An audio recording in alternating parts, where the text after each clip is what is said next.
हिंदुस्तान में इस समय जो चुनावी सरगर्मियां चल रही हैं उसके मद्देनज़र पीछे कुछ पत्रकारों ने हमारे यशस्वी प्रधानमंत्री जी से प्रश्न पूछा, जिसमें इलेक्टोरल बॉन्ड जो है उसके ऊपर जब पूछा गया तो उसकी पारदर्शिता के प्रति उन्होंने ये पूछा कि आपने आज तक इसको सार्वजनिक क्यों नहीं किया।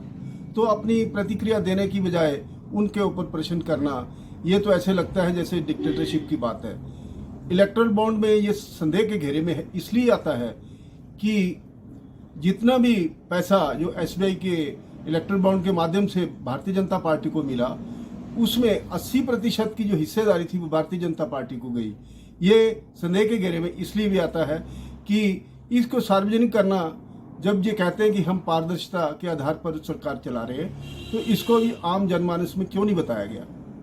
अब पोजीशन ये आ चुकी है कि इलेक्टोरल बॉन्ड के प्रति ये सभी मुंह छुपा रहे हैं और इनका कोई भी प्रवक्ता जो है, राष्ट्रीय प्रवक्ता हुआ या स्टेट का प्रवक्ता हुआ, इलेक्टोरल बॉन्ड के बारे में कोई भी ऐसी उसकी सही पोजीशन नहीं बता पा रहे हैं।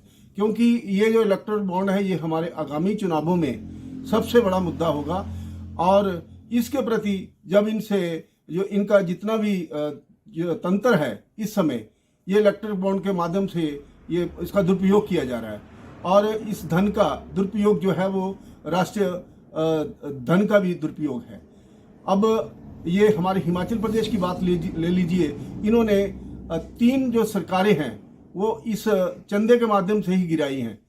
मैं तो ये पूछना चाहता हूं कि हिमाचल प्रदेश का जो जितना भी घटनाक्रम हुआ पीछे, उस घटनाक्रम में हमारी जो 40 विधायकों की सरकार थी, उस सरकार को इन्होंने तोड़ने का प्रयास किया, जो कि प्रजातंत्र के विरोध में है और जिसका पूरे हिंदुस्तान में नहीं विश्व में इसकी जो है वो जगह साई हुई है। और हमारे हिंदुस्तान की जो इसकी प्रजातंत्र की जो खूबसूरती है, उस खूबसूरती को इन्होंने चैलेंज किया है। अब पहले इन्होंने राजस्थान में भी ऐसे किया, मध्य प्रदेश में भी ऐसे किया। क्या ये प्रजातंत्र का एक इनके पास ऐसा इलेक्टोरल बॉन्ड के माध्यम से ऐसा एक टूल आ चुका है जिसका ये दुरुपयोग कर रहे हैं। अब हिंदुस्तान की जो जनता है वो जनता अब जान चुकी है इनका असल जो चेहरा है, उस चेहरे को उजागर करने में ये इलेक्टोरल बॉन्ड जो है वो हमारा मुख्य मुद्दा होगा।